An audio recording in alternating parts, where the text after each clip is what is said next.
welcome to concluding remarks from Evidence Day. Thank you so much for joining us. And for those of you that are still with us or revisiting us for the concluding remarks, thank you very much.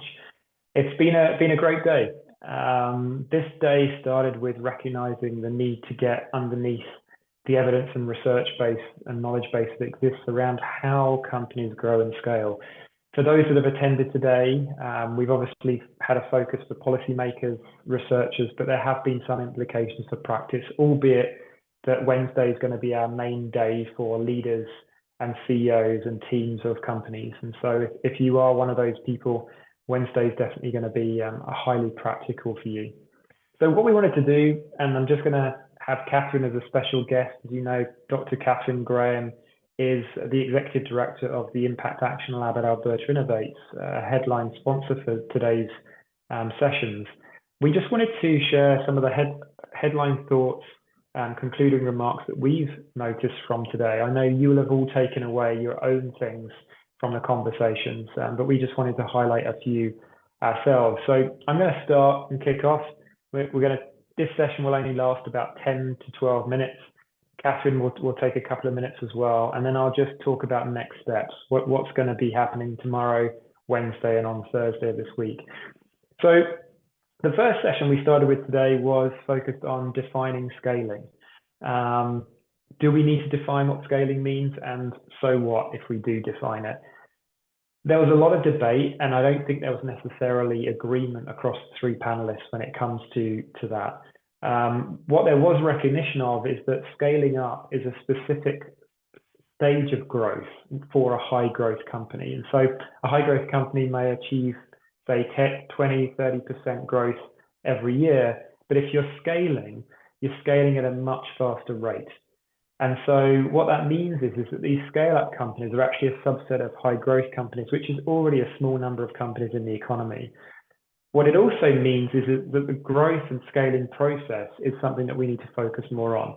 So when we talk about scale-ups, we need to talk more actually about the scaling process, recognizing that it's exponential in many contexts. And so it requires a different type of support than a high growth company would require. The other questions that kind of got raised around the whole definitional component is, what does scaling mean in terms of our headcount versus the revenue growth? And so there's this notion of the need to decouple. And so companies that scale have business models that allow you to grow revenue faster than costs. And so you start to get basically that separation between the two, where revenue is increasing, but the cost base is able to be kept quite stable. And so for companies that do not see their business model as scalable, then you're not necessarily needing to push or drive that, because maybe it's not possible. But for other companies that do see that or are able to see a way of unlocking their business model, then you can focus in on that. So it's good to know the difference between high growth and scaling, but it's also important to focus on that process. We then went into a keynote session with Veronique in Belgium from Vlerick Business School, and she helped to demystify a lot of the myths and busted a lot of the myths that exist out there for high growth and scaling companies. So some of them included, for example, the view that companies that scale are venture backed, that they basically achieve linear growth. These things are, and that they're more innovative, et cetera, These things are myths. Vero spoke to the fact that actually growth can occur no matter what sector you're in the economy, that you can scale up so long as you have the right business model. Again, doesn't matter the sector that you're in. And the reality is it's not about being venture backed all the time. A lot of growth actually comes from the growth of the customer base. And so how companies engage their customer base effectively, so you can move through from 100 to 1,000 to 10,000 beyond customers, that's where you want to focus. And so she spoke very much about that. But fundamentally, well, what can we learn from companies that are scaling? She alluded to the fact that culture is a heavily important piece of this. So if these companies, and they are attracting such a wealth of talent, and they're finding a way to retain that, employees are being attracted to scale up ventures. And so if that is the case, what can we learn from them that we can then put into other organizations about the different approaches they're taking? But also, what can we learn about the pressure that's placed on employees through the scaling process? And so there's talk about not just learning more about the culture within scale up and growth and high growth environments, but also the mental health component as well, and how we ensure that people get the support that they need, because growth is not easy, it's hard, and it puts a strain on a lot of people in the organization. We then moved to growth programs. I'm going to leave Catherine to talk a little bit about growth programs and ecosystems, so talking more at the macro level, and I'm going to continue on to internationalization. So we had a panel with Jory, Esther, and Charles. Fascinating to explore this. How is it that companies can go international? We recognize that a lot of companies end up locking themselves into the region within which they are started, founded, and developed. And really the panel spoke to the need to, yes, prove yourself potentially on a local basis, get things right. You know, you have a bit of leeway with some of the customers you might have at a local level, but don't spend too long locally before you move globally and before you move internationally. Make sure that you do move to those bigger markets and identify what those bigger markets are as soon as you can. And so some of the things that they talked about is the need for internationalization readiness, knowing when it's the right time for you and that you have the right resources. Jory spoke specifically about, you know, it's a resource intensive process. You need capital. And so how are you going to raise that? It can't be managed on the side of your desk if you're truly going to be successful.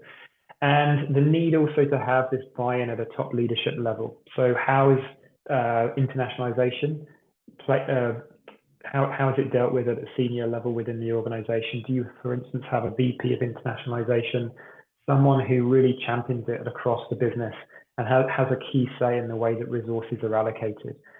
So having that top level buy-in is going to be really key. And then we had a talent session as well. And given that talent and people, I would say, came up in pretty much every session today, it's clear that people have a huge impact on the performance of organizations, but also ecosystems. And so I know a lot of you out there are thinking, how do we make sure we attract the right people as we're growing and scaling the business? But also, how do we retain them and how do we develop them effectively? And so there are a few things that came out. Culture was a big one that came up again. The need to delegate. And so this concept of surrogate founders was definitely one there. How to go to the talent. So David talked about talent hotspots that exist globally. If you're finding that there's talent in a specific location, how do you as an organization go and recruit that talent hotspot and build processes and systems around that? And the network, this notion of going beyond the island, but making sure that you move beyond your traditional outreach when it comes to employees and looking beyond the locale is really, really important. I will say something about growth programs before handing over to Catherine. So having designed and developed growth programs both in the UK and Canada, I found the conversation really fascinating. I think, again, there were different approaches taken by the panelists in terms of the way their growth programs currently work, but this notion of how selective are we based upon the types of companies that come forward. All of the programs, whether they're highly effective at the front end in terms of picking winners in many regards, or even selective when it comes to obviously an interview process, a rigorous recruitment and selection process, they were all having a filtering that allowed them to identify which companies were ultimately those that had the best opportunity to be supported and therefore grow in the future. And I think what that really spoke to is that there's a difference between helping companies that are trying to achieve what we've spoken about in Mount Royal before, about this bounce process, where actually there's either decline or a flat performance, compared to helping accelerate companies that are already starting that upward trajectory. And I think there's different types of programs, different horses for different courses when it comes to growth programming. And so the panelists today were very much speaking about working with the acceleration process versus the bounce and recovery process, which was very interesting. How to design, very much all panelists spoke to the need for an intense approach, not light touch.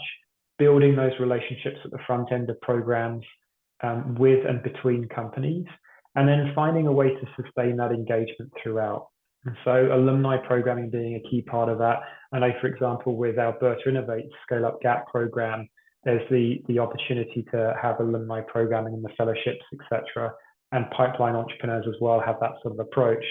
But ensuring that's that sustained engagement, because it's all very well accelerating or experiencing an accelerated process at the front end to really roll up your sleeves and have some transformative change in the business. But how do you then sustain that and be part of that network going forward? And then the content differed. Fundamentally, there's clearly content which is common. And so Menno very much spoke to this about, there's leadership challenges that are common. There's HR and cultural challenges that are common. There's operational and transformation challenges that are common. But there's also some very specific things to organizations as they grow and scale. And so making sure that not only do you have the opportunity for a cohort-based environment, but what are those specific pieces of expertise? Some programs run what are often called expert on demand programs, where they have key advisors they can broker into these businesses. But having both of those parts is going to be key to supporting organizations going forward. So yeah, I want to just bring Catherine in now for the conversation to fill any gaps in the components that I've just shared. Thanks very much, Simon. Very succinct. My comments only would be in relation to the link to impact, and particularly at the ecosystem level. So we're very interested in this scale up and growth companies, because they can generate a lot of impact both economically and societally, even though it's a small percent. Kind of learnings is that it's not for everyone, and that's okay, is an important learning. And then also in terms of not only definition, but when we're talking about scale up and growth, we're kind of clear on our levels. Is it firm level? Is it organizational level? Is it, at our regional innovation ecosystem global? That was another learning for me. The ecosystem perspective on the different programs and designs, there were always trade-offs in terms of length, dosage, etc. But what was kind of common was a transparency on who was selected in terms of what purpose and why, principle-based, etc. So very much at that kind of decision-making level. And then also liked that idea not only of network effects, but the intergenerational network, I think that we're trying to create here in terms of sustainability and stickiness for our local and our global ecosystems. I really like that notion of intergenerational.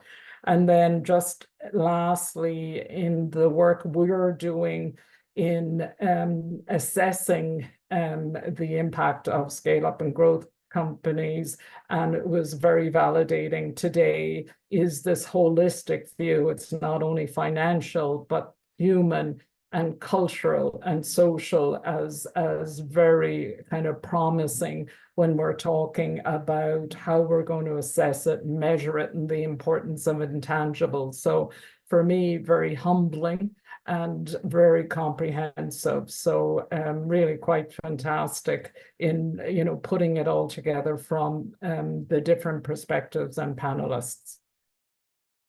Fantastic. Thank you, Catherine. And, what I'd encourage those on the call to think about is, what does this mean for you? But also, what questions do you still have that you'd love Scale Up Week and also Growth Compass and even the Impact Action Lab to take on board?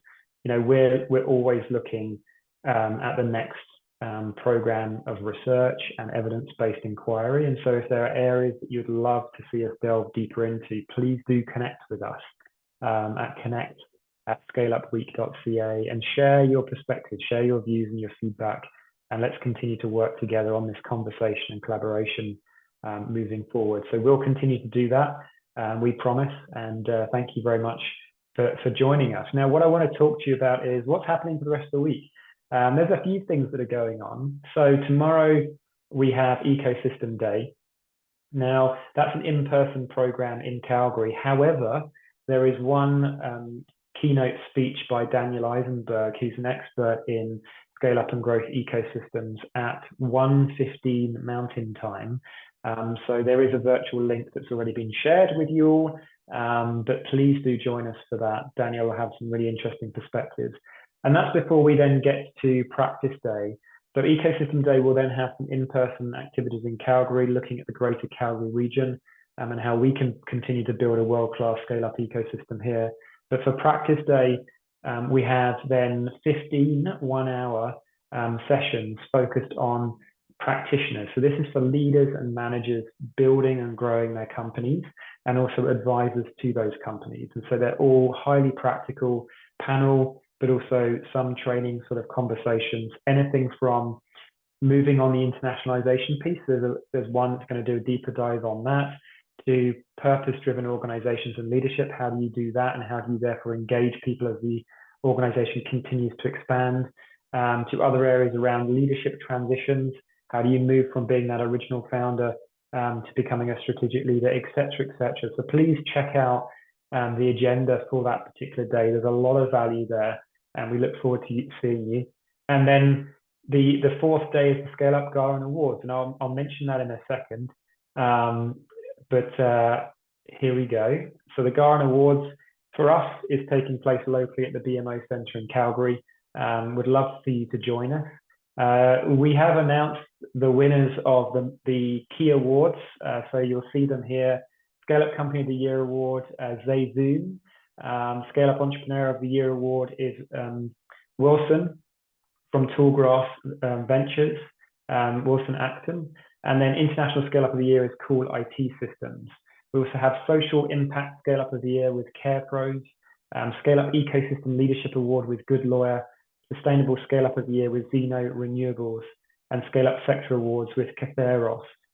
So congratulations to all of them. We're going to be celebrating them on Thursday, and I know that the leaders of those organizations are going to be there with their teams to accept those awards.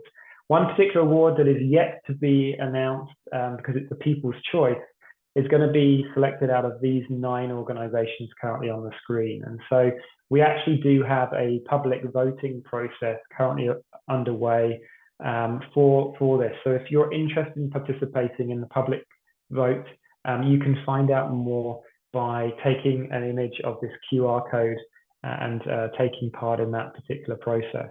But all that's left for me to say is thank you very much for participating. It's been an absolute pleasure to explore this area in greater depth around the knowledge base of Scale Up and Growth, and very much looking forward to the coming days where we'll keep layering on this for different parties and moving towards practitioners and practical insights as we get further through the week. So thank you very much, and have a great rest of your day, and look forward to seeing you soon.